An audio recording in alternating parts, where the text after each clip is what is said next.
गंध गुणोपेतं येतं कुसुम संतति पूजयामि मुनिन्दस्स सिरिपाद सरोहे गंध संभार योतेन धूपेनाहं सुगंधिना सुगंधिनाहं गंधेन पूजयामि तथागतं। विश्व शांतीदूत, विश्व वंदनीय, द लाईट ऑफ वर्ल्ड या जगाचा प्रकाश, विश्वदीप, महान कारुणिक अर्हत सम्यक संबुद्ध, या सम्यक संबुद्धाने सुआख्यात केलेला, सुस्पष्ट केलेला, सरळ मार्गी निब्बाणगामी, निब्बाण अशा महान परम सुखाकडे घेऊन जाणारा, आदि मध्य व अंतिमताही असा विश्व कल्याणकारी असा हा सद्धम्म, या सद्धम्माला घेऊन जगणारा, त्याचा प्रचार आणि प्रसार करणारा, भगवंताचा आहुनेयो म्हणजे आहुंसार करण्यास योग्य, पाहुनेयो म्हणजे पाहुणचार करण्यास योग्य, दक्षिणेयो म्हणजे दान दक्षिणा दर्शन करण्यास योग्य, अंजली करणियो म्हणजे अंजलीबद्ध कर दोन्ही हात जोडून वंदन वंदामी करण्यास योग्य, उयंखेतं लोकसाती, उयंखेतं म्हणजे पुण्याचे पुण्यक्षेत्र असलेला, पुण्याची खेती करणारा तथागतांचा आर्य पूजनीय भिक्खू संघ, बुद्धाचे 9, धम्माचे 6 आणि संघाचे 9 अशा त्रिरत्नातील 24 गुणांचे स्मरण करून देवानम पियदसी महान सम्राट अशोक, जे केवळ धम्मदानीच नाही तर धम्मदायात बनून, ज्यांनी 84,000 महास्तूप, 84,000 महाविहारे, 84,000 धम्मशिलालेख, 84,000 धम्मस्तंभ या महाविहारांची निर्मिती करून आपला रक्ताचा पोटचा गोळा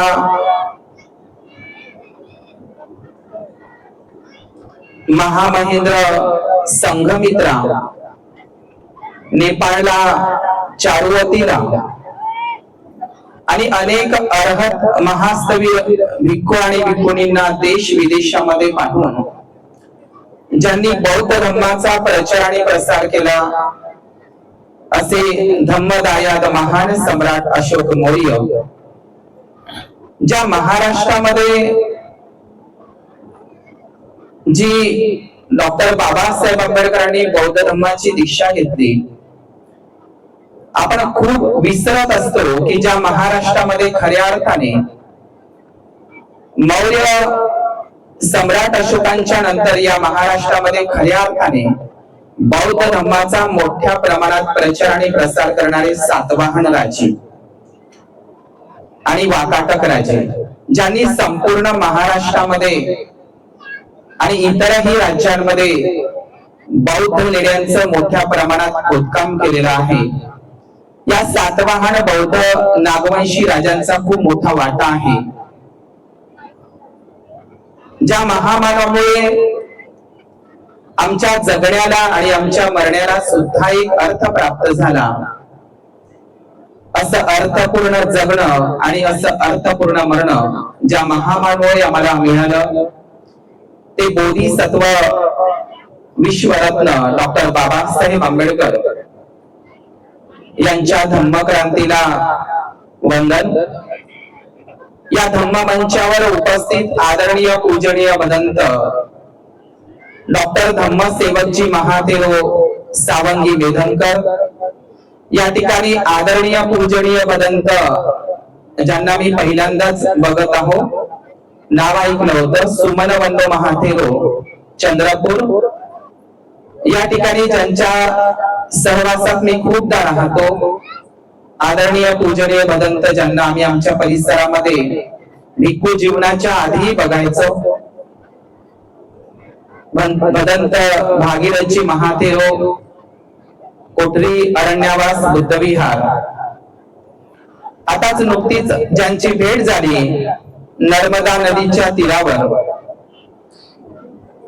धम्मसरणजी बनते भेड़ाघाट जबलपुर. आणि मला आताच नया नया परिचय मिला, लेकिन मैं बनते जी को पहचानता हूँ. शिवन पायली गांव में भंते जी करुणा रखित आए थे, तब बहुत छोटे थे. करुणा रखित भंते जी वो भूमि पूजन के लिए आए थे शिवन पायली शिलानंद भंते जी के यहाँ. और करुणा रखित भंते जी वो भरदापुर अजंता बौद्ध गुफा में बहुत साल रहे. करुणा रखित भंते जी और माझ्या सोबत आलेले नामानंद जी भंते जी श्रीगोंदा अहिल्यानगर येथून. या ठिकाणी या कार्यक्रमाचं जे आयोजन केलेलं आहे, खऱ्या अर्थानं स्नानगृह व शौचालय वर्तमानातील आणि भविष्यातील भिक्खू संघास दानव लोकार्पण सोहळा, या बौद्ध धम्म परिषदेचं हे आयोजक आयुष्मान उपासक जयेश आसारामजी साखरे, बोधा तालुका देसाईगंज वडसा जिल्हा गडचिरोली, या ठिकाणी उत्कृष्ट पद्धतीने ज्यांनी सुंदर असं संचालन या धम्म रॅलीला शोभा वाढवली, असे समता सैनिक दलाचे सैनिक जी शाखा चोप या गावातील या साखरे परिवारातील जे सदस्य आहे, ज्यांचा नाव उल्लेख करणं अत्यंत गरजेचं आहे, ज्यांनी भिक्खू संघाला भोजनदान, चिवरदान आणि दानादी कर्म करून भिक्खूंचा यथोचित आदरातिथ्य केलं, त्यांचा सन्मान केला, असे साखरे परिवारातील आसारामजी साखरे, जयस आसारामजी साखरे, आयुष्यमती भाग्यश्री दिनेश माधुरी साखरे, बालकदाची कोटांगळे व अलकाई कोटांगळे. आज खऱ्या अर्थानं जी बोधा गाव सम्यक बुद्धविहार गाव बोधा तालुका वडसा देसाईगंज जिल्हा गडचिरोली, आणि ज्या गावामध्ये या कोरेगावामध्ये मला असं वाटतं की हे आज कोरेगाव नाही तर भीमा कोरेगावासारखं आज वातावरण या कोरेगावातील होतं. खूप सुंदर असं या कार्यक्रमाचं आयोजन केलेलं आहे. आताच भागीरथ भंतेजींनी मार्गदर्शन सुद्धा केलेलं आहे, त्यांचा तो परिसर आहे. काल महामोगलायन भंतेजी या ठिकाणी श्रामणेरांना घेऊन आले. या कार्यक्रमाचं आयोजन म्हणून साखरे परिवार, ज्या जयेश बाबू साखरे ज्यांनी मला या कार्यक्रमासाठी आमंत्रित केलं, माझे इतरही प्रवचन ऐकण्याकरिता, म्हणजे मी गडचिरोलीचा धम्म हा अनेक अंगांनी मी सांगण्याचा माझ्या परीने प्रयत्न करत असतो. भौगोलिक, सांस्कृतिक, सामाजिक, ऐतिहासिक, पुरातात्विक आणि आध्यात्मिक पद्धतीने मी धम्म सांगण्याचा प्रयत्न करत असतो. आज या ठिकाणी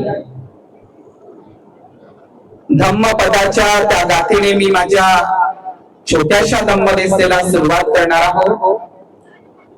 गाथा अशी आहे, राजगृह पर्वतामध्ये विपुल पर्वत सर्वश्रेष्ठ आहे.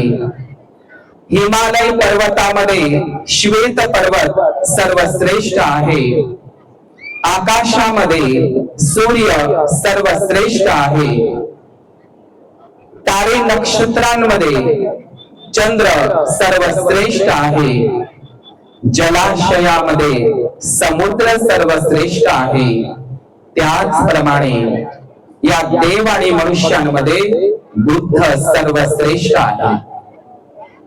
बुद्ध आणि त्याच्या धम्मग्रंथामध्ये किस्सा गौतमीचे खूप सुंदर उल्लेख आहे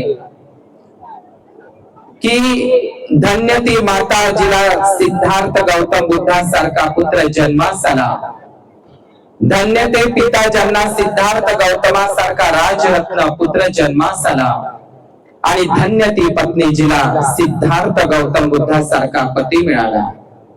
बुद्ध आणि धम्मामध्ये हाही उल्लेख आहे की ज्याप्रमाणे उंबराच्या झाडाला क्वचितच कधी काळी व स्थळी जशी फुलं येतात, त्याचप्रमाणे क्वचितच कधी काळी व स्थळी या जगामध्ये बुद्ध जन्मास येतात. बुद्धाचा जन्म होणं ही दुर्लभ घटना आहे. मनुष्य जन्म प्राप्त होणं ही दुर्लभ घटना आहे. त्रिसरणावर श्रद्धा उत्पन्न होणं ही दुर्लभ घटना आहे. धम्म श्रवण करायला मिळणं ही दुर्लभ घटना आहे. आणि अंगावरती हे काशाई वस्त्र, हे प्रवच्च जीवन येणं ही सुद्धा दुर्लभ घटना आहे. या ठिकाणी या वडसा गावामध्ये येत असताना हे वडसा गाव डॉक्टर बाबासाहेब आंबेडकरांच्या पदस्पर्शाने, बोधिसत्व बाबासाहेबांच्या पदस्पर्शाने पावनकुणांनी पावन झालेलं हे वडसा देसाई गंज गाव. मी इतिहासामध्ये कुठेतरी ऐकलेलं आहे की माता रमाई म्हणायच्या की मला पंढरपूरला घेऊन चला. ही कहाणी सर्वांनाच माहित आहे. त्यावेळी डॉक्टर बाबासाहेब आंबेडकर ज्यांनी रमाई संपून गेली, सोडून गेली, परंतु डॉक्टर बाबासाहेब आंबेडकरांनी पंढरपूरला रमाईला कधीच नेलं नाही. रामो मी तुझ्यासाठी अशी हजारो पंढरपूर निर्माण करेल जे समतेचे असतील, मानवतेचे असतील. आणि मग बोधिसत्व डॉक्टर बाबासाहेब आंबेडकरांनी याच नाग विदर्भामध्ये, मी त्याला विदर्भ म्हणणारच नाही, या नाग विदर्भामध्ये डॉक्टर बाबासाहेब आंबेडकरांनी जे 2 नवे पंढरपूर निर्माण केले. पहिलं पंढरपूर म्हणजे नाग नदीच्या किनाऱ्यावर असलेलं नागपूर, आणि दुसरं पंढरपूर म्हणजे चंद्रपूर.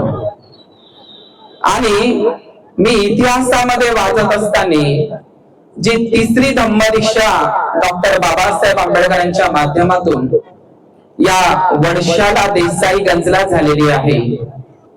आणि हे वडसा देसाई गंज हे ठिकाण 29, मला वाटते ते 29 एप्रिल 1954 ला असेल. बोधिसत्व महामानव डॉक्टर बाबासाहेब आंबेडकर भंडाऱ्याच्या निवडणुकीला उभे असताना भंडाऱ्याचा आणि पुलगावचा ज्या विहारामध्ये डॉक्टर बाबासाहेब आंबेडकरांनी बुद्ध धम्माची दीक्षा घेण्यापूर्वी ज्या बुद्ध विहाराची कोनशिला आणि भूमिपूजन केलं, ती तारीख आहे 25 एप्रिल 1954, म्हणजे पुलगाव, जिल्हा वर्धेला. या भंडाऱ्याच्या पोटनिवडणुकीच्या दरम्यान डॉक्टर बाबासाहेब आंबेडकर 25 एप्रिल 1954 ला पुलगावला येतात आणि 29 एप्रिल 1954 ला वडसा देसाईगंज, असंच आता काही लोकांना इथल्या माहित असेल तो इतिहास. या वडसा देसाईगंज मध्ये सावंगी मेधनकर म्हणते जी, जे डॉक्टर भदंत आनंद कौशल्यान यांचे शिष्य आहे, आणि त्याचं जे उत्तरदायित्व सध्या डॉक्टर धम्मसेवकजी महातेरो करत आहे, ज्यांच्या सहवासामध्ये मला कल्पतरू बुद्धविहार नागपूरला सुगतानंद भंतेजींच्या धम्म श्रामणेर प्रशिक्षणामध्ये मला राहता आलं. मला आताच त्यांचा चेहरा ओळखता आला. आणि या ठिकाणी मी धम्म काय सांगावा, तर मला कमीत कमी वेळ दिलेला आहे 25 मिनिटं. मला तर असं वाटते की 25 मिनिटं लिहून दिलेले आहे. ठीक आहे, मी कमीत कमी शब्दामध्ये सांगण्याचा प्रयत्न करणार आहोत की या या परिसरामध्ये येत असताना याचा मी भौगोलिक आणि थोडा सांस्कृतिक इतिहास सांगतो। भौगोलिक इतिहास म्हणजे या संपूर्ण जम्बूद्वीपामध्ये सिद्धार्थ गौतमाचा जन्म जम्बूद्वीपात झाला। सिद्धार्थ गौतमाला सम्यक संबोधी या जम्बूद्वीपातच झाली। सिद्धार्थ गौतम बुद्धाचे महापरिनिर्वाण, त्यांना ज्ञान प्राप्ती, हा सर्व घटनाक्रम जम्बूद्वीपामध्ये झालेला आहे। सिद्धार्थ गौतमाच्या जन्माच्या वेळी, सम्यक संबोधी प्राप्तीच्या वेळी भारत नावाचा कोणताही देश नव्हता आणि नेपाळ नावाचाही कोणताच देश नव्हता। अनेक लोक म्हणतात नेपाळ देशामध्ये बुद्धाचा जन्म झाला, सिद्धार्थ गौतमाचा जन्म झाला। नेपाळ भारत, नेपाळ भारत, नेपाळ भारत, नेपाळ मधलं ते लुंबिनी अजिबात नाही। लुंबिनी नावाचं हे ठिकाण सिद्धार्थ गौतमाच्या बुद्धाच्या काळामध्ये नेपाळ हा भारताचाच म्हणजे जम्बूद्वीपाचा भाग होता। Afghanistan, Pakistan, Tajikistan, Kazakhstan, Uzbekistan, Iran, Iraq आणि मेसोपोटेमिया भंतेजीने जी नावं घेतलेली आहेत, बांगलादेश ही सर्व, भूतान, नेपाळ ही सर्व जम्बूद्वीपाची एकूण 16 कंट्र्या ह्या जम्बूद्वीपाचाच एक भाग होता। आणि या जम्बूद्वीपामध्येच ते लुंबिनी नावाचं ठिकाण होतं। म्हणून नेपाळ देश हे म्हणणं सोडून द्या। काही लोक चान्स मारतात मग, म्हणजे बुद्ध ही विदेशीच आहे, भारतातले नाही। अलीकडेच काही स्टेटमेंट आलं होतं मोबाईल मध्ये की हा देश बुद्धाचा नाही, बुद्ध तर नेपाळ देशातले आहे। आता त्यांना कोण जाऊन सांगणार की नेपाळ नावाचा देशच नव्हता, हा जम्बूद्वीपाचाच भाग होता। तर या जम्बूद्वीपामध्ये जे खऱ्या अर्थाने आपण तिदस पुरवरे नाग लोकेच थुपे म्हणतो, नाग लोकेच थुपे म्हणजे डॉक्टर बाबासाहेब आंबेडकरांनी 15 ऑक्टोबर 1956 ला, मी तोच उतारा सांगतो इकडे कधीही आलो तर, 15 ऑक्टोबर 1956 ला धम्मदीक्षेच्या दुसऱ्या दिवशी डॉक्टर बाबासाहेब आंबेडकरांनी सुंदर असं भाषण केलेलं आहे, ऐतिहासिक भाषण नागपूरला। काय म्हणतात बाबासाहेब की नागपूरला दीक्षा घेण्याचे कारण हेच आहे की या ठिकाणी नाग नदी आहे, नाग लोकांची दाट संख्या म्हणजे पूर आहे आणि नागार्जुन टेकडीही बाजूला आहे आणि नागपूर आणि नागपूरच्या कितीतरी अंतरापर्यंत हा परिसर नाग लोकांनी व्यापलेला आहे। नाग लोकांनी सर्वप्रथम बुद्ध धम्माचा स्वीकार अंगीकार केलेला आहे। या नाग राजे लोकांनीच बुद्ध धम्माला राजाश्रय धम्माश्रय दिलेला आहे। या नाग लोकांनीच बौद्ध धम्माचा जगभर प्रचार प्रसार केलेला आहे। म्हणून हे नागपूर म्हणजे केवळ नागपूरच नाही तर संपूर्ण जम्बूद्वीप नाग लोकांची वस्ती होता आणि नाग लोकांची सर्वात दाट संख्या या नागपूर आणि नागपूरच्या परिसरामध्ये होती। तर नागपूरचा परिसर म्हणजे बघा, हा नागपूरचा परिसर, नागपूरला नाग नदी आहे, नागार्जुन टेकडी आहे, रामटेक म्हणजे ते संघाराम टेक आहे, त्याच ठिकाणी मनसर आहे, माहूरझरी आहे। इकडे गोंदियाला गेलं, त्याचं वास्तविक नाव गोंडिया होतं आणि नागगोंड हे प्राचीन काळातले बुद्धिस्ट लोक आहेत। मी जेव्हा झारखंडला गेलो, छत्तीसगड मध्ये बघा, आमचे मूल निवासी आदिवासी बांधव आजही शाल वृक्षाची पूजा करतात। आज या गडचिरोलीला लागून छत्तीसगड आहे, बरोबर आहे ना, छत्तीसगड आहे ना, गडचिरोलीच्या बांद्रेवर इकडे छत्तीसगड आहे। त्याचं छत्तीसगड हे नाव कशावरून पडलेलं आहे तर छत्तीसगडला बुद्धाची आई कोलीय वंशाची बुद्ध माता महामाया हिचे 36 मंदिर विहार आहे। रतनपूरला, लखनपूरला प्रमुखतेने आहे। महामायेचे 36 मंदिर विहार तिथे असल्यामुळे त्याचं नाव छत्तीसगड आहे। आजही आमचे मूल निवासी आदिवासी बांधव आजही शाल वृक्षाची पूजा करतात। ते खऱ्या अर्थानं सरणा धर्माला मानतात। सरणा धर्म हा खरा धर्म आमच्या मूल निवासी नागवंशी आदिवासी बांधवांचा आहे। सरणा धर्म म्हणजे काय, आम्ही रोज वंदने म्हणत असतो, शरणागमनम संपूर्णम, शरणागमन 3 शरणांचं गमन करणे, बुद्ध शरण, धम्म शरण आणि संघ शरण। आजही नागवंशी मूलनिवासी आदिवासी बांधव महामायेच्या बुद्धाच्या जन्माचं महापरिनिर्वाणाचं प्रतीक म्हणून साल वृक्षाची पूजा करतात. आणि म्हणून छत्तीसगड हे जे ठिकाण आहे, हे छत्तीसगड प्राचीन काळामध्ये दक्षिण कोसल होतं. राजा प्रसेनजित महाकोसल जनपदाचा राजा दक्षिण कोसल. आपण बुद्ध आणि त्याचा धम्मग्रंथ जर वाचला तर त्याच्यामध्ये दक्षिण कोसलामध्ये तथागत भगवान बुद्ध पंचसाल नावाच्या गावामध्ये आले होते, म्हणजे छत्तीसगडला. तिथे काही ब्राह्मणांनी त्या विहिरीमध्ये तथागत बुद्धाचं प्रवचन होऊ नये म्हणून त्या विहिरीमध्ये काळी कचरा वगैरे दुर्गंध वगैरे टाकलेला होता. ही कहाणीच दक्षिण कोसल म्हणजे आजच्या छत्तीसगड मध्ये आहे.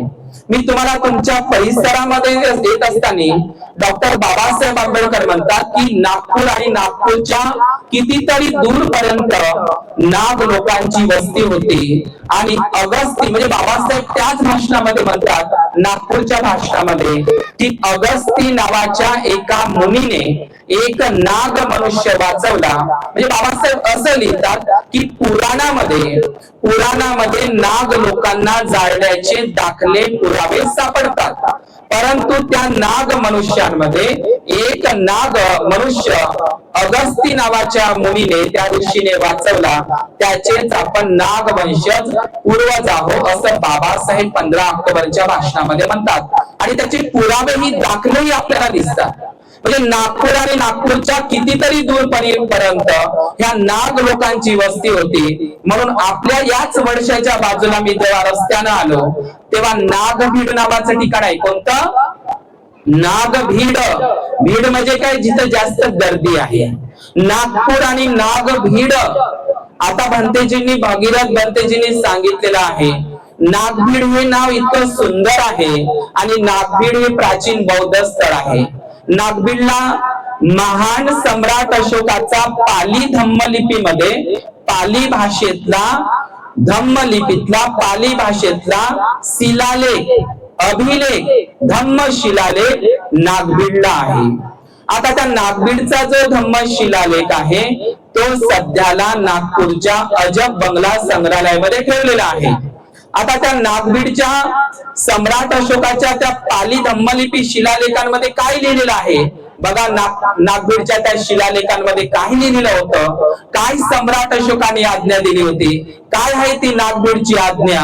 तर सम्राट अशोकांच्या त्या नागभीडच्या शिलालेखामध्ये तथागत भगवान बुद्धांच्या पहिल्या शिलाचा, पंचशिलातील पहिल्या शिलाचा उल्लेख आहे.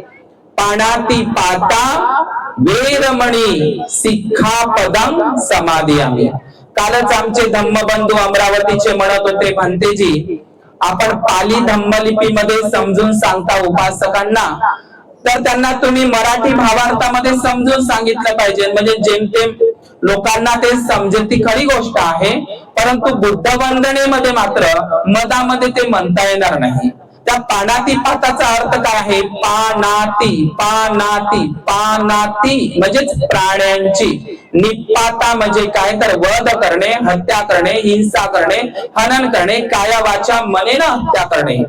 निपाता म्हणजे वध करणे. वेरमणी म्हणजे मनातही ते उत्पन्न न होऊ देणं. मी नागपूर म्हणजे नागभीडला जो शिलालेख आहे सम्राट अशोकाचा, तो शिलालेख तुम्हाला तिथं पाहायला मिळणार नाही. तुम्ही अजब बंगल्यामध्ये जा, त्या ठिकाणी नागभीडच्या त्या शिलालेखांमध्ये बुद्धाच्या पंचशिलापैकीच्या पहिल्या शिलाचा म्हणजे पाणाती पाता वेरमणी सिक्खापदम समादियामी म्हणजे सम्राट अशोकांनी कोणत्याही प्राणी मात्रांची हिंसा करू नये अशी माझी धम्माज्ञा आहे, असा शिलालेख नागभीडचा आहे. आणि म्हणून नागभीडला बौद्ध लेण्या सुद्धा आहे कोणघाड्याच्या. नागभीड हे प्राचीन नाग लोकांचं ठिकाण आहे. थोडं तुम्ही समोर आलं तर ब्रह्मपुरी आहे. हे ब्रह्मपुरी नावाचं ठिकाण कोल्हापूरला ब्रह्मपुरी आहे. नाशिकच्या जवळ ब्रह्मगिरी पर्वत आहे आणि या गडचिरोली चंद्रपूर सीमेवर ब्रह्मपुरी नावाचं ठिकाण आहे. आपण बौद्ध साहित्यामध्ये जर वाचलं तर 4 ब्रह्मविहार आहे. ब्रह्म त्याला पाली धम्मलिपीमध्ये ब्रह्म म्हणतात. 4 ब्रह्मविहार हे आपण ऐकलं असेल.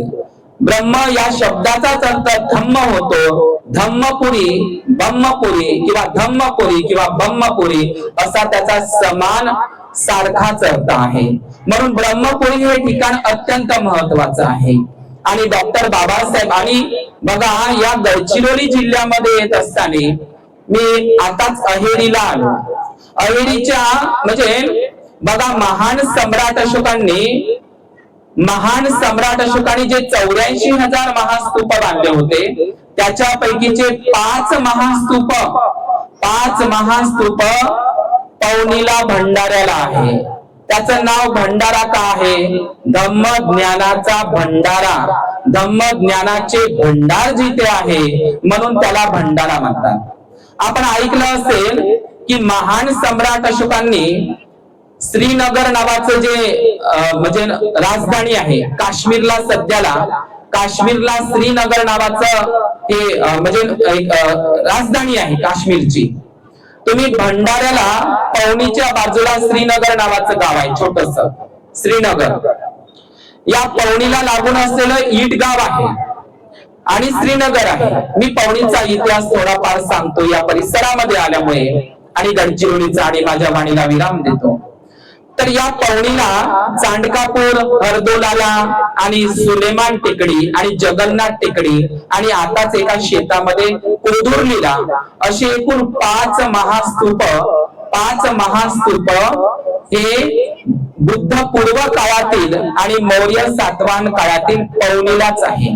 आणि पवनी ठिकाण कुठे आहे? नीट लक्ष द्या. हे पवनी नावाचं ठिकाण वैनगंगा नदीच्या काठावर आहे. आणि तुम्हाला माहित आहे बुद्धाचा, भिक्खू संघाचा आणि बुद्ध विहाराचा आणि महास्तूपाचा संबंध नदीशी आहे. आपल्याला माहित आहे रोहिणी नदीवरच्या पाणी संघर्षावरून घर सोडलं, अनुमा नदीमध्ये सिद्धार्थ गौतमाने केस टाकले, निरंजना नदी काठी ज्ञान प्राप्ती केली आणि ककुत्त नदीचं पाणी ते महापरिनिर्वाण हे सगळं अचिरावती नदी, गंगा नदीच्या किनाऱ्यावर त्यांनी धम्मचक्र प्रवर्तन केलं. म्हणजे नदीचा, बुद्धाचा आणि भिक्खू संघाचा परिचय आहे. तुम्ही संपूर्ण जम्बोदीप भारतामध्ये जर पाहिलं तर सर्वच बौद्ध लेण्या तुम्हाला नदीच्या तीरावर दिसतात. संपूर्ण महाविहार नदीच्याच तीरावर दिसतात. संपूर्ण महास्तूप सुद्धा तुम्हाला नदीच्याच तीरावर दिसतात. आणि हे तुम्ही आणि म्हणून लक्षात घ्या पवनी ठिकाण सुद्धा वैनगंगा नदीच्या ठिकाणावर आहे. कुठे आहे? वैनगंगा नदीच्या ठिकाणी आहे. आणि स्वतः महान सम्राट अशोक या पवनीला येऊन गेलेले आहे. आणि म्हणून महावंश ग्रंथामध्ये जो श्रीलंकेमध्ये लिहिला त्याच्यामध्ये असा उल्लेख आहे की महान सम्राट अशोकांनी बौद्ध धम्माची दीक्षा, आपल्याला असं वाटतं की कलिंग युद्धाच्या नंतर महान सम्राट अशोकांनी धम्म दीक्षा घेतली असं आपण म्हणतो. परंतु ही साफ खोटी गोष्ट आहे. ज्यांनी बोधिसत्व डॉक्टर बाबासाहेब आंबेडकरांचा बुद्ध आणि धम्म ग्रंथ वाचला असेल, तुम्ही बुद्ध आणि त्याचा धम्म ग्रंथ वाचा. 16 महाजन पदापैकी पिप्पलीवनचे मौर्य असा बुद्ध आणि त्यांचा धम्म ग्रंथामध्ये उल्लेख आहे. पिप्पलीवनचे मौर्य, बुद्धाच्याच काळामध्ये मौर्य राजवंश होता, मौर्य घराणं होतं. आणि आपल्याला माहित आहे कुशीनगरला जेव्हा बुद्धाचे महापरिनिर्वाण झाले तेव्हा पिप्पलीवनचे मौर्य राजे बुद्धांचा अस्थि मागण्याकरिता आले. त्यांना शेवटून अंगार मिळाले, ते पोळशे मिळाले. त्यांनी बुद्धांच्या त्याच्यावर अंगार स्तूप बांधला. लक्षात घ्या म्हणजे बुद्धाच्या काळामध्येच मौर्य घराणं होतं. आणि हेच मौर्य घराण्याची शाखा म्हणजे मगधचे मौर्य, त्यानंतर चित्तोडगड राजस्थानचे मौर्य, महाराष्ट्रातले जोगेश्वरी, घारापुरी बेट मुंबईचे मौर्य, अशा मौर्यांच्या एकूण 4 शाखा होत्या. मौर्य घराणं बुद्धांच्याच कालखंडापासून बुद्धिस्ट होतं. आणि लक्षात घ्या महान सम्राट अशोकाने कलिंगाच्या युद्धानंतरच बौद्ध धम्म दीक्षा घेतली, ही अर्धसत्य गोष्ट आहे. मला सांगा सम्राट अशोकांच्या 5 महाराण्या आहे. पहिली महाराणी आहे विदिशा देवी. दुसरी पहिली विदिशा देवी ही महाराणी शाक्य कुमारी आहे. दुसरी महाराणी ही कोरवकी आहे, ती कोळी वंशाची आहे, कलिंगा कोळी सामर्थी. तिसरी आहे पद्मावती, जिच्या पोटी कुणाल जन्माला आला. चौथी आहे ती संरक्षिता आणि पाचवी आहे असंधी मित्रा. मला वाटते पाचवी ती संरक्षिता आहे आणि चौथी असंधी मित्रा आहे. तर लक्षात घ्या, महान सम्राट अशोकाची जी पहिली महाराणी आहे विदिशा देवी, कारण तिचा विदिशाला जन्म झाला. आता मला सांगा, विदिशा देवीला एक मुलगा जन्माला आला, त्या मुलाचं नाव काय ठेवलं? महामहेंद्र. पालीमध्ये महामहिंद म्हणतात, महामहिंद. आणि मुलीचं नाव काय ठेवलं विदिशा देवीनं? सम्राट अशोकाचीच मुलगी आहे ना ती, राजकुमारी, बरोबर ना? त्या राजकुमारीचं नाव विदिशा देवीनं संघमित्रा ठेवलं, बरोबर ना? मग संघमित्रा नाव हे तर बुद्धिस्ट आहे, कसं काय सम्राट अशोकांनी विदिशा देवीने ते नाव आधीच ठेवलं? लक्षात घ्या माऊल्यांनो, संघमित्रा आणि महामहेंद्राची जी आई आहे, महान सम्राट अशोकाची महाराणी, पहिली महाराणी विदिशा देवी ही मुळातच बौद्ध घराण्यातली होती. सम्राट अशोकाला तिने पहिल्यांदा बुद्ध धम्माची ओळख करून दिली, पण सम्राट अशोकाने तितकंस मनावर घेतलं नाही. कलिंगाचं युद्ध हे त्यांच्यासाठी कारण ठरलं, लक्षात घ्या. आणि संघमित्रा, इथं बसलेल्या उपासक उपासिकांना मी तेही सांगू इच्छितो की संघमित्रा आणि महामहेंद्र तिसऱ्या धम्म संगीतीमध्ये उपस्थित होते. मोगलीपुत्त तिस्स हा जगातला महान इंजिनियर आहे, महान इंजिनियर. महान सम्राट अशोकांना बुद्धांचे जन्मापासून तर महापरिनिर्वाणाचे वर्षावासाचे सर्व ठिकाण कोणी दाखवून दिले, कोणी ओळख करून दिली? अख्ख्या जगाला. तर ते मथुरेचे महास्तवीर मोगलीपुत्त तिस्स, त्यांनीच धम्मयात्रा घडून आणली, त्यांनीच हे सगळे शोध लावले. आणि नंतर त्यांच्या नेतृत्वामध्ये महान सम्राट अशोकांनी तिथे स्तूप उभारले, महाविहार उभारले, धम्मशिलालेख कोरले, धम्मस्तंभ उभारले आणि धम्माचा प्रचार झाला. मला ते महत्वाचा मुद्दा सांगतो, थांबतो, की ज्या तिसऱ्या धम्म संगीतीमध्ये तुम्हाला माहित आहे पहिली धम्म संगीती सप्तपर्णी राजगिरीला झाली.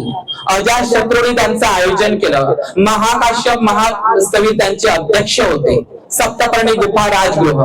दुसरी धम्म संगीती वैशालीला झाली, काला अशोक नावाच्या राजाने ते आयोजन केलं होतं. वालुकाराम बुद्ध विहार वैशालीला दुसरी धम्म संगीती झाली. यश काकंड पुत्त होते, त्यावेळी रेवत होते.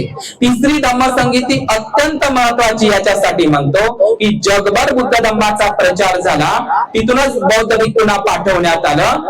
तर तिसरी धम्म संगीती पाटलीपुत्र पटण्याला म्हणजे अशोकाराम महाविहारामध्ये भरवली. त्याचं नेतृत्व, त्याचं आयोजन, त्याचा खर्च जसा जयेश ठाकरेजींनी केला ते म्हणजे महान सम्राट अशोक. आणि चौथी धम्म संगीती अभय वट्टगामिनी यांच्या नेतृत्वात श्रीलंकेला झाली. आणि मला वाटते चौथी धम्म संगीती काश्मीरला झाली. महान सम्राट कनिष्क राजाने पहिल्यांदा चौथ्या धम्म संगीतीमध्ये वसुमित्र आणि महाकवी भिक्खू, महान भिक्खू अश्वघोष हे काश्मीरला कुंडलवनला भरवण्यात आले. आणि तिथूनच महान सम्राट कनिष्कांच्या त्या चौथ्या धम्म संगीतीमधूनच पहिल्यांदा बुद्धाची बुद्ध मूर्ती निर्माण करण्याचं ती संकल्पना राबवण्यात आली. ही चौथी. आणि पाचवी श्रीलंकेला. आणि सहावी धम्म संगीती ही ब्रह्मदेशला स्वतः डॉक्टर बाबासाहेब आंबेडकर आणि पंडित नेहरूंच्या भगिनी विजयालक्ष्मी पंडित ह्या सहाव्या धम्म संगीतीला उपस्थित होत्या. मी तुम्हाला जाता जाता म्हणून तेच सांगत आहो की जे तिसरी धम्म संगीती अत्यंत महत्वाची आहे. या तिसऱ्या धम्म संगीतीमध्ये महान सम्राट अशोक मोगलीपुत्त तिस्साला हात जोडतात. हे भदंत, मी 84,000 महास्तूप, महाविहार, 84,000 धम्मस्तंभ, 84,000 धम्म शिलालेख कोरले, आणखी काही शिल्लक राहिलं का म्हणते, सांगा ना म्हणते. तर त्यावेळी मोगलीपुत्त तिस्स हे धम्म दीक्षा गुरु सम्राट अशोकाला म्हणतात, हे राजा, हे महान सम्राट अशोक राजा, तू केवळ 84,000 महास्तूपच बांधले, महाविहारच बांधले, सर्व तू धम्मस्तंभच कोरले, तू रक्ताचा गोळा दान नाही केलास. रक्ताचा गोळा दान नाही केलास तू. बघितलं त्या तिसऱ्या धम्मसंगीतीमध्ये संघमित्रा होती. तिच्या कुशीमध्ये लहानचं लेकरू होतं, दूध पित. आणि महामहेंद्र सुद्धा तरुण राजकुमार होता. माऊल्यांनो, मला या धम्म परिषदमध्ये तेच सांगायचं आहे बंधू भगिनींनो, हेच सांगायचं आहे उपासक उपासिकांनो. या तिसऱ्या धम्मसंगीतीमध्ये संघमित्रा तुम्ही फक्त चिवरात्री पाहिली असेल, काशाय पीत वस्त्र भिक्खुनी संघमित्रा पाहिली असेल, परंतु संघमित्रा चिवरातच नव्हती. संघमित्रा योद्धा होती, झलकारी सारखी.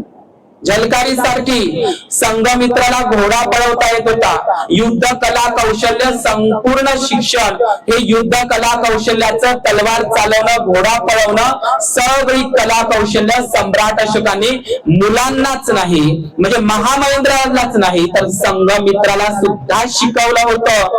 संघमित्रा आणि महामहेंद्र त्या तिसऱ्या धम्मसंगीतीमध्ये उपस्थित होते. रक्ताचा गोळा दान नाही केलास तू, रक्ताचा गोळा समजलं ना, पोटचा गोळा. आमच्या जयेश साखरेजींनी तिथे बोर्धा गावामध्ये स्नानगृहाने ते शौचालय बांधून दिलं. आता मला असं, मी बुद्ध विहाराच्या उद्घाटनाला जायचो, बुद्ध मूर्तीला, पण पहिल्यांदाच असं वाटलं, मला भंतेजी विचार कार्यक्रम कशाचा आहे, दमानंद भंतेजी कार्यक्रम कशाचा आहे. मी म्हटलं आता काय सांगू, संडास बाथरूम. पण त्यांनी नाव मस्त लिहिलं, स्नानगृह आणि शौचालयाचं उद्घाटन. मग काय असं असते का कार्यक्रम, त्याचंही उद्घाटन असते का, तर असते ना. तुम्ही वैशालीला जा, तिथं कोल्लुहा स्तूप आहे, कोल्लुहा स्तूप, ज्याला महावन कुटागार शाला म्हणतात. जगातील भारतातील पहिलं भिक्खुनींचं, जगातील भारतातील पहिलं भिक्खुनींचं महिलांचं विद्यापीठ म्हणजे वैशाली महावन कुटागार शाला. तिथं कोल्लुहा स्तंभ आहे, कधी गेले तर जा वैशालीला. वैशालीला तुम्हाला संडास बाथरूम दिसेल, त्याचे बांधकामाचे स्ट्रक्चर तुम्हाला कोल्लुहा वैशालीला दिसेल, बरोबर. मग हे टॉयलेट बाथरूमचे जनक तथागत बुद्ध आहे. विनय पिटक ज्यांनी वाचलं, भिक्खूंनो उघड्यावर संडासला जाऊ नका, आम्हाला सांगितलं आहे. भिक्खूंनो उभ्यानं लघवी करू नका, हे आम्हाला सांगितलं आहे. मग स्नानगृह आणि हे शौचालय, त्याला पाली भाषेमध्ये वच्छकुटी म्हणतात. वच्छकुटी, वच्छकुटी म्हणजे काय, स्नानगृह.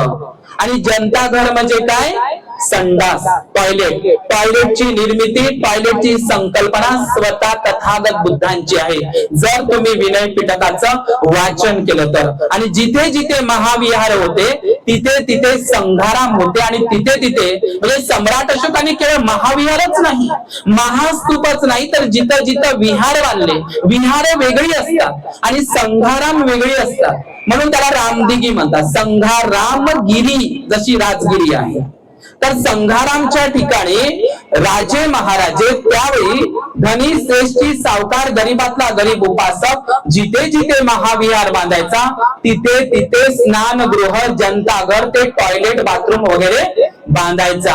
आणि ही संकल्पना फक्त जयेश भाऊंमध्ये चालली. मी पहिल्यांदा पाहिलंय की त्यांनी टॉयलेट बाथरूम बांधलं. म्हणजे वैशालीची, नालंदाची, तेल्हाडा जेवढे काही विक्रमशिला विद्यापीठ होते तिथे तुम्हाला भिक्खूंसाठी स्नानगृह आणि शौचालय बांधून दिसतात. काही काही लोक तर एवढे चालाक आहे, एका ठिकाणी एवढं भव्य दिव्य विहार बांधलं, एका गावाला 3 मजली बुद्ध विहार बांधलं. आणि त्यांना म्हटलं तुम्ही 3 मजली बुद्ध विहार बांधलं, एवढा मोठा स्तूप बांधला, आणि टॉयलेट बाथरूमला लोक का बाहेरच्या ठिकाणी जातील का, भंतेजी लोक, बरोबर ना. काय करता भंतेजी म्हणे, इथं टॉयलेट बाथरूम जर बांधलं तर भंतेजी वर्षावास करा, इथंच राह्य, त्याच्यानंतर नको बाबा. तर काही काही उपासक तशी करत आहे. परंतु लक्षात घ्या, टॉयलेट आणि स्नानगृह ही परंपरा बुद्धाची आहे, ते मोदीची वगैरे नाही आहे, ती बुद्धाची आहे, विनय पिटकामध्ये. मला माझा जो मुद्दा सांगायचा आहे तो सांगतो आणि थांबतो. त्या तिसऱ्या धम्म संगीतीमध्ये संघमित्रा त्या सुमन नावाच्या बाळाला दूध पाजत होती. बाजूला अग्निब्रह्म नावाचा जावई बसला होता सम्राट अशोकाचा. आणि महामहेंद्र इतका सुंदर, त्याच्या डोक्यामध्ये मस्त हिऱ्या मोत्याचा मुकुट होता सोन्याचा, आणि सुंदर असा दिसत होता महामहेंद्र.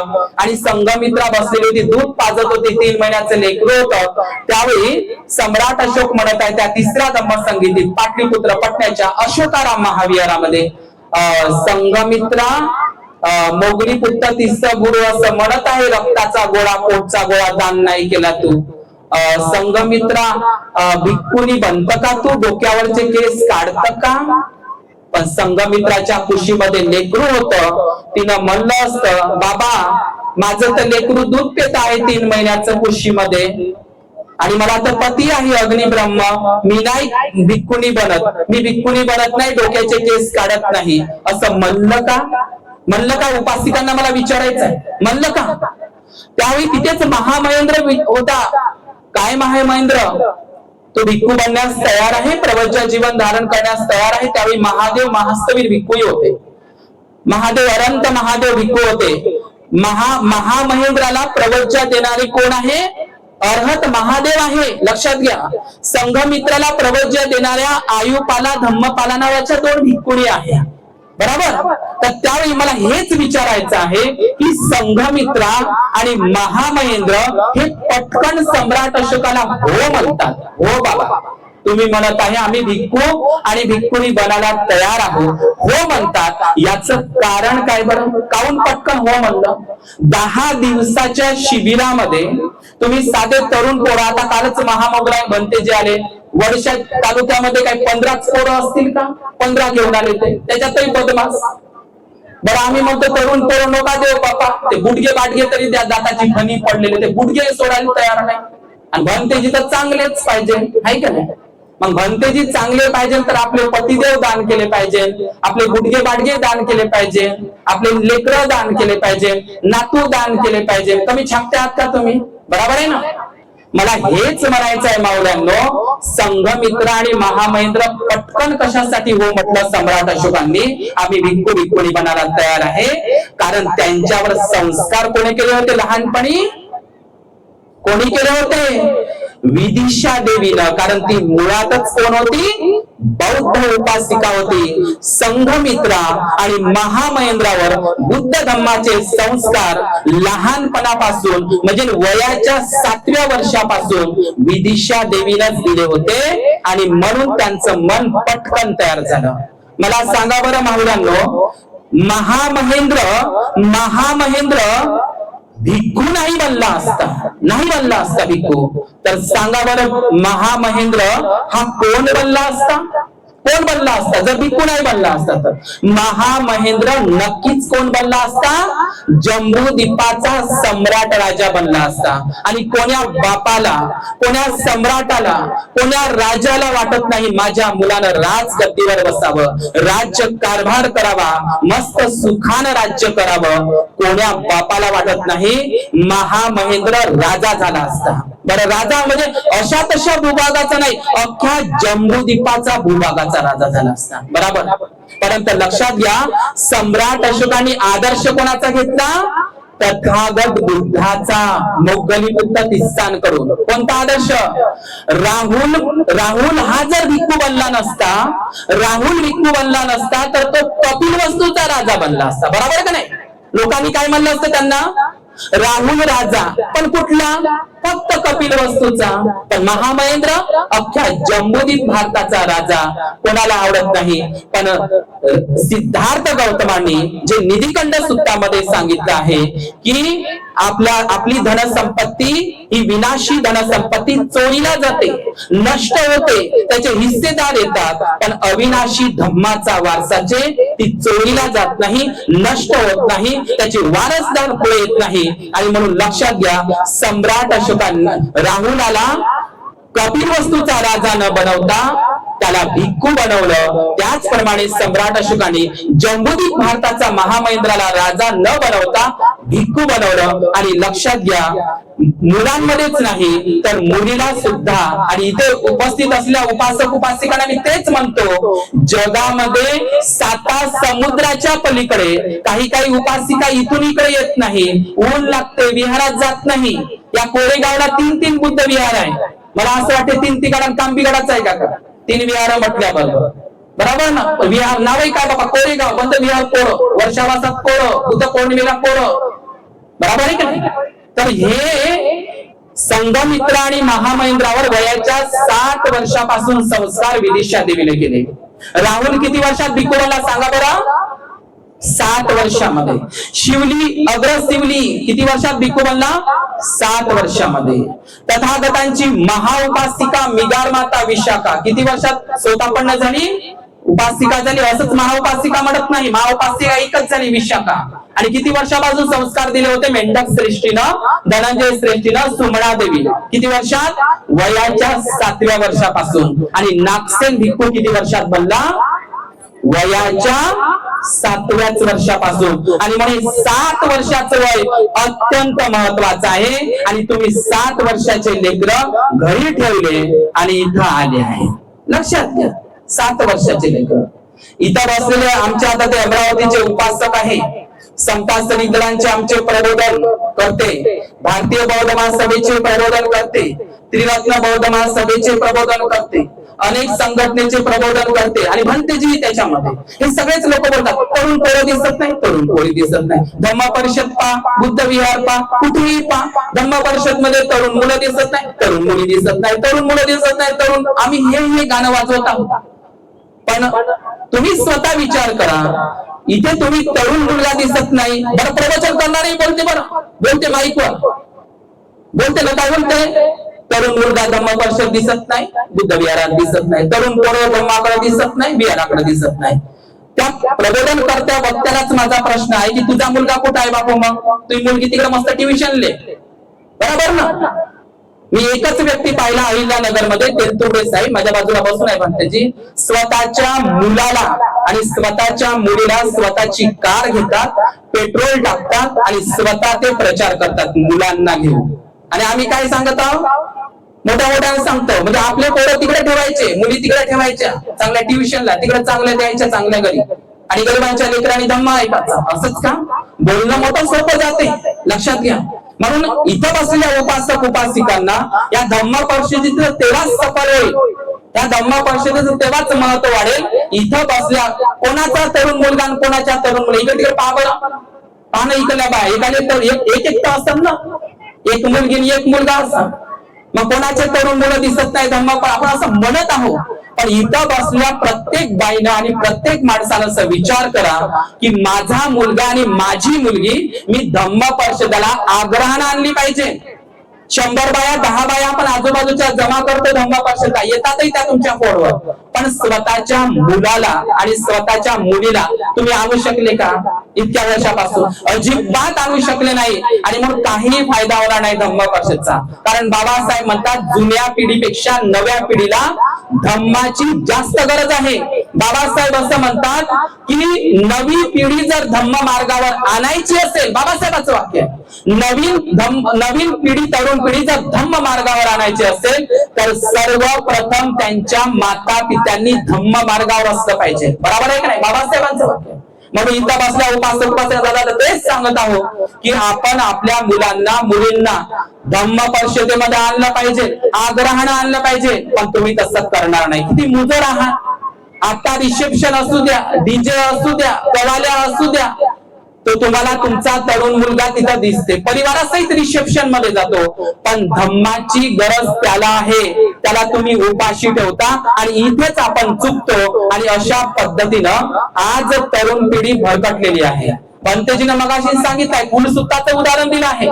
धम्मसेवक भंतेजींनी, करुणारकित भंतेजींनी आणि ते सगळं भंते ते सांगितलंय की डोक्यावर पदर ठेवू नका, काडी ठेवू नका, चप्पल वाण घालू नका, जोडी घालू नका, शस्त्र ठेवू नका. हे कुलसुत्तामध्ये भगवंताने सांगितलंय. राजे महाराजे जायचे तर खाली बसायचे. आमचे मुस्लिम बांधव जा बघा, तुम्हाला मस्जिदीमध्ये सारखे बसतात, कोणच म्हणत नाही खुर्चीवर बसायचं. त्या दिवशी आमच्या विहारातली एक बाई दररोज विहारात आली तर तिला विहारामध्ये खुर्ची बसायला लागते. कुठे परित्राण पाठ असेल तर तिला खुर्ची बसायला लागते. पण त्या दिवशी मस्त डीजेवर नाचत होती. 14 तारखेला डीजेवर मस्त. अरे म्हणून अरे हे तर किती बारी, तिथं पाय दुखत नव्हते. जशी तुम्ही नाचायला गर्दी करता ना 14 एप्रिलला, तशी तुम्ही धम्म परिषदला गर्दी करा, धम्म शिबिराला गर्दी करा. आणि अशीच महाबोधी महावीराच्या आंदोलनासाठी जर आपण अशीच गर्दी केली, जशी गर्दी तुम्ही 14 एप्रिलला करता, फक्त एकच दिवस करता, अशीच गर्दी तुम्ही धम्म परिषदेमध्ये आपल्या मुलाबाळांना जर करून घेतली तर निश्चितच प्रबुद्ध भारताच्या दिशेनं आपण वाटचाल करू. बरोबर ना? म्हणून आजच्या या धम्म परिषदेमध्ये या नागभीडच्या या वर्षाला तर मी हे वर्ष 2 मिनिटांमध्ये संपूर्ण थांबतो की या पवनीला प्राचीन बौद्ध भिक्खूंचं विद्यापीठ होतं. भिक्खुस नागस पंचनिकायस असा धम्मशिलालेख आहे, तो सध्याला दिल्लीला ठेवलेला आहे. पवनीला भिक्खुस नागस पंचनिकायस, पंचनिकाय म्हणजे त्रिपिटकाचा अभ्यास करणारे जाणकार विद्वान उपाध्याय भिक्खू पवनीला राहायचे, त्याचे शिलालेख आहे. विश्वामित्र नावाची महान भिक्खुणी पवनीला राहायची. म्हणून या नाग विदर्भामध्ये हे पवनी नावाचं ठिकाण म्हणजे बौद्ध भिक्खुनींचं विद्यापीठ आहे, भिक्खूंचं विद्यापीठ आहे. स्वतः पवनीला सम्राट अशोक, मोगलीपुत्र संघमित्रा, महामहेंद्र, अर्हत महादेव महास्त्रीर आणि स्वतः सर अलेक्झांडर कनिंघम आणि नंतरच्या काळामध्ये योगायोगानं डॉक्टर बाबासाहेब आंबेडकरांच्या पावलं सुद्धा पवनीला पडलेले आहे. म्हणून एवढं पवनी हे ठिकाण आहे आणि ते वैनगंगा नदीच्या ठिकाणी आहे. आणि दुसरं ठिकाण थोडं पुढे गेलं तुमच्या याच्यामध्ये मार्कंड आहे. मार्कंड म्हणजे सूर्य होते. मार्कंड हे कुठे आहे? पवनी महास्तूप जसा वैनगंगा नदीच्या काठी आहे तसंच मार्कंड्याचं वज्रयान महाविहार हे वैनगंगा नदीच्याच काठी आहे. आणि त्या ठिकाणी महामाया बुद्धाच्या आईचं शिल्प, अष्टचक्र, धम्मचक्र, आम्रपालीचं सुंदर शिल्प आणि त्या ठिकाणी बुद्धाच्या 2 मूर्त्या आहे मार्कंड्याला. माझा व्हिडिओ आहे नोबेल ट्रूथ युट्यूब चॅनलवर, तुम्ही मार्कंड हे कुठे आहे? वैनगंगा नदीच्या ठिकाणी. थोडं वैनगंगा नदीच्या पुढे गेलं तर या गडचिरोलीमध्ये मुलचेरा नावाचं ठिकाण आहे. वास्तविक पाहता ते मुलचेरा नसून ते महाथेरा शब्दाचा अपभ्रंश आहे. मुलचेराला उत्खनन झालं सातवाहन आणि मौर्य काळातील विटा, म्हणजे तिथे एकूण एक स्तूप आहे. हे पवनी नागभीड हे म्हणजे नागभीड हे पवनी, मार्कंड आणि मुलचेरा आणि सिरोंचा. इकडे चंद्रपूरला गेलं तुम्हाला भद्रावती, भद्रनाग नावाचा नागराजा तिथे राहायचा. भद्रनाग, आता तिथे भद्रनाग नावाचं मंदिरच बनवलं. आणि ते भद्रावतीच्या ठिकाणी भद्रवती हे राजा प्रसेनजिताच्या हत्तीनेचं नाव आहे. आणि मग त्या भद्रावतीच्या त्या विजासनलेल्या आहे. तिकडे संघारामगिरीला गेलं तर तिथे एक महास्तूप आहे. तिकडे चंद्रपूरला चंदनखेडा नावाचं ठिकाण आहे, तिथे सातवाहन मौर्य काळातील स्तूप आहे. आणि तिकडे चंद्रपूरच्या थोडं पुढे गेलं तुम्हाला गडचांदूर दिसते. आणि चंद्रपूर नावही त्याच्या मागे पडलाय. चंद्रपूर नाव हे एक बुद्धिस्ट नाव आहे. चंद्र सातवाहन नावाचा राजा, आजही चंदावरम नावाचं ठिकाण आंध्र प्रदेशामध्ये आहे. चंद्र सातवाहन नावाचा बौद्ध राजा, त्यांनीच त्या भद्रावतीच्या म्हणजे सातवाहन वाकाटक राजांनी त्या भद्रावतीच्या लेण्या बांधल्या, म्हणून त्याला नाव चंद्रपूर पडलेलं आहे. त्या चंद्रपूरला चंदनखेड्याच्या थोडं बाजूला आलं, वरोड्याला वणीला जर पोहोचलं तर वणीला एक कायर नावाचं गाव आहे. तिथे सातवाहन आणि मौर्य काळातील स्तूपांच्या विटा आहे. तिथेच वणीला लागून मंदार नावाचं गाव आहे. तर हे सगळं भद्रनाग नावाचं. इकडे आमच्या केळझरला गेलं तर धम्मनाग नावाचा राजा, भद्रशिला महाराणी आणि सुसीम. आणि तिकडे नागपूरला गेलं तर हे सगळे हे नागवंशी लोकांनी, म्हणून बाबासाहेबांनी म्हटलंय की म्हणूनच बाबासाहेबांनी नाग विदर्भ, नाग लोकांनीच बौद्ध धर्माचा प्रचार केलाय. या नाग लोकांनीच हा पराक्रम भीमा कोरेगावाचा केलेला आहे. एकेकाने 500 सैनिक मारून काढले, एकेकाच्या वाटेला 56 आले. तेव्हापासूनच हीच मन पडली की आबे तुझ्यासारखे 56 पाहिले. आणि 56 पाहणारे लोक नागवंशी होते, ज्यांनी भीमा कोरेगावाचा पराक्रम केला. जाता जाता म्हणून मी तेच सांगतो की आज जर संविधान बदललं, आमचे जे महाबोधी महावीर आमची वाट पाहत आहे, हे 56 पाहण्याचं बळ आता तुमच्यामध्ये आहे का? आहे का मला विचारायचं आहे. जर तशी वेळ आली का मग सांगा बरं, बाबासाहेबांचं कार्य करायला कोण कोण तयार आहे? हात वर करा. आणि महाबोधी महावीरांसाठी मराले कोण तयार आहे? संविधान वाचवाले कोण तयार आहे? बाकीचे नाही आहे का? डीजे न पीजे न मग निजे आहे का नाही? 14 एप्रिल आहे की नाही? बरोबर 14 एप्रिलला बाहेर निघणारे ते भक्त लोक होय. आता जे बसलेले का नाही हे होय खऱ्या अर्थानं अनुयायी. मग बाबासाहेबांनी सांगितलं मला भक्त नको, अनुयायी पाहिजे आणि प्रसिद्धीची अपेक्षा न करता काम करणारी माणसं पाहिजे. लक्षात घ्या, भक्त नाही बनायचं. भक्त माहिती आहे तुम्हाला? फक्त 14 एप्रिलला येतात डीजे पीजे आणि पुन्हा म्हणतात ते जाता जाता म्हणून सांगतो ते काय करा बाबा, साऱ्या जगामध्ये कुठं बी जाय, साऱ्या जगामध्ये कुठं बी जाय. माहितच आहे तुम्हाला पुढचं. त्याच्यावर मी गाणं माझं साऱ्या हिच्या घरामध्ये कुठं बी पाय, हिच्या घरामध्ये कुठं बी पाय, बुद्धाच्या बाजूला विठोबा हाय. याच्या घरामध्ये कुठं बी पाय, बुद्धाच्या बाजूला गुणाबाबा हाय. हिच्या याच्या घरामध्ये कुठं बी पाय, बुद्धाच्या बाजूला देवघर हाय. अशीच तर मजा आहे ना. ज्या चंद्रपूरला नागपूरला बाबासाहेबांनी 22 प्रतिज्ञा दिल्या. मी आज विषय घेणार होतो जातीचा विनाश. त्याच्यात ते दाखले मी नेहमी सांगत राहत असतो. अनिलेशन ऑफ कास्ट हा ग्रंथ उज्ज्वल भारताचं भवितव्य आहे. मी तुम्हाला कळकळीने विनंती करतो मावल्यांनो, एनिहिलेशन ऑफ कास्ट हा ग्रंथ कांशीराम साहेबांनी वाचला. स्वतः ते श्रीदेवीची मुलगी, आता तिचा ऍडव्हर्टाइज झाली होती मोबाईलवर, जान्हवी कपूर, तिने बाबासाहेबांचं एनिहिलेशन ऑफ कास्ट हा ग्रंथ वाचला. अरुंधती रायनं त्याच्यावर संशोधन केलं. हा एनिहिलेशन कास्ट हा ग्रंथ बाबासाहेबांचा म्हणजे जातीचा विनाश या उज्ज्वल भारताचं भवितव्य आहे. इतका सुंदर ग्रंथ आहे माऊल्यांनो. आपल्या मुलांच्या मुलींच्या हातात ते वेटिंग फॉर ए विजा आणि एनिहिलेशन ऑफ कास्ट हा ग्रंथ नक्की द्या. हिंदू कोड बिल द्या. आपल्या मुलांना ग्रंथाची चव लावा. लक्षात घ्या, बुद्धविहाराची ओढ लावा. या ठिकाणी मी माझा बराच वेळ या ठिकाणी घेतल्यामुळे या ठिकाणी मी दिलगिरी व्यक्त करतो. या ठिकाणी जयेश साखरे परिवाराने या ठिकाणी मला आमंत्रित केलं. माझ्या कायावाच्या मनानं काही दोष घडला असेल तर मी कठोर जरूर बोललो, पण कठोर नाही. कारण बाबासाहेब म्हणतात जे लोक धम्माचं काम विसरून गेले आहे अशा लोकांना टोचून बोला. काय टोचून बोला? की शेणातल्या किड्यासारखं जगणं सोडून दे. आहे का? हे बाबासाहेबांच्या शेणातल्या किड्यासारखं जे जगतात, म्हणजे शेणातच जन्म घेतात, शेणातच जगतात आणि शेणातच मरतात, अशा लोकांना टोचून बोला म्हणते. मी टोचून नाही बोललो, परंतु कठोर जरी बोललो असेल वाणीनं, परंतु कटू भावना नाही. याच धम्म शब्द, या धम्मांच्या या वाणीने मी माझ्या धम्म वाणीला विराम देतो. या माझा गडचिरोलीचा प्राचीन इतिहास, संपूर्ण इतिहास तुम्हाला ऐकायचा असेल, माझे 2 व्हिडिओ बनवले आहेत. त्याच्यामध्ये तुम्हाला गडचिरोलीचे कोणते प्राचीन बौद्ध स्थळ आहे, चंद्रपूर, अमरावती, वर्धा हे सर्व बनवलेले आहे. माझं चॅनल आहे नोबेल ट्रूथ युट्यूब चॅनल. ज्यांच्याकडे असेल, पुन्हा नाव सांगतो, हे प्रवचन तुम्हाला परवाला ऐकायला मिळेल. इतरही प्रवचन नोबेल ट्रूथ युट्यूब चॅनल, याच्यावर तुम्हाला इतर दिसणं ऐकायला मिळेल. या ठिकाणी माझ्या वाणीला विराम देतो. भवतु सब मंगल, भवतु सब मंगल, भवतु सब मंगल. धन्यवाद.